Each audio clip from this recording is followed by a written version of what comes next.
A life for a life. Marco shared this story with me on my wanderings in Europe. I never could say no to Lucy. Not once in the 3 years since I found her, all skin and bones, scrounging in an alley like she had nobody in the world. Maybe that's why I took her in. We both knew what it was like to lose someone. It had been raining all day, the kind that seeps into your bones and makes your joints scream. But Lucy wasn't bothered by none.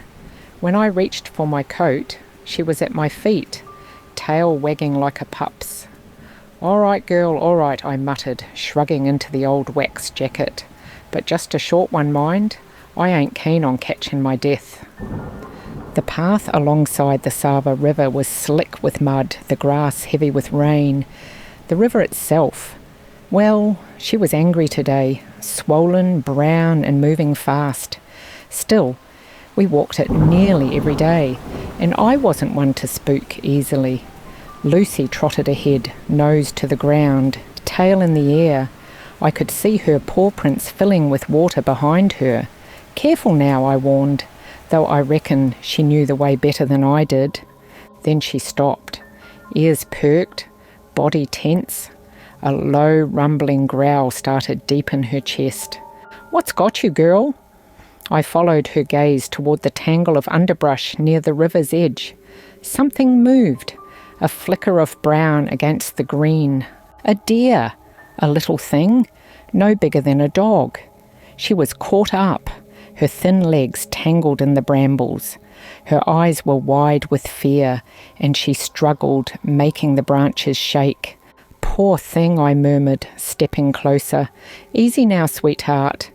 We'll get you out." Lucy barked sharply, but I hushed her. The bank was steep, but I was still steady enough when I needed to be. I eased my way down, gripping the thick roots for balance, my boots slipping some in the mud. The deer kicked as I reached her, her thin chest heaving. "Shh now," I soothed, working my fingers through the branches, pulling them free individually. Then the earth gave way. The bank, soft from days of rain, crumbled beneath me, and suddenly I was weightless. I had enough sense to grab the little deer tight as we tumbled, hitting the water like a stone. The cold was a shock, like a fist to the chest. The current seized me, twisting and pulling, and I couldn't tell which way was up. The deer kicked in my arms, panicked, and I lost my grip. She vanished into the torrent, and I spun, my limbs flailing, lungs burning. The river was faster than I'd ever seen it. I barely got my head above water before it dragged me under again. My limbs felt heavy and slow. Panic clawed at my throat. Then I heard it, Lucy's bark, sharp and desperate. I managed to break the surface, coughing and sputtering. She ran along the bank, her paws throwing up mud and water. Her eyes never left me. "Lucy!" The water yanked me under again. I fought, kicking hard, but I was tired, too tired.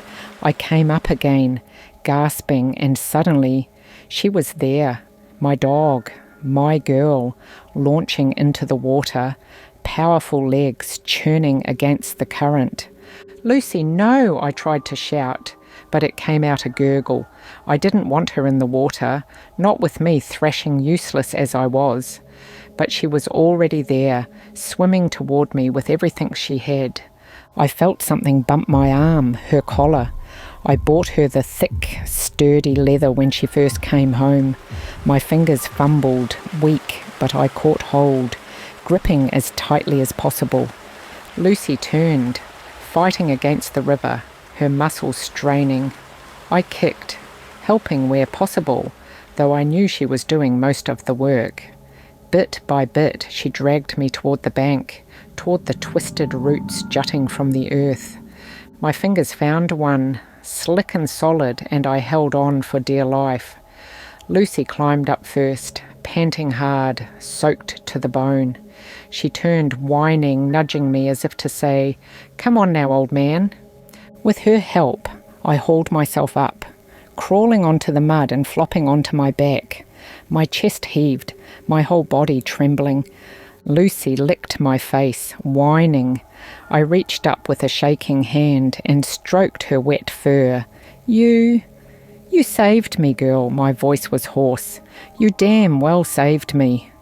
She wagged her tail, her whole body vibrating excitedly, as if this had just been some grand adventure. I lay there for a long time, staring at the sky. The rain had let up, and the grey clouds were breaking apart just a little.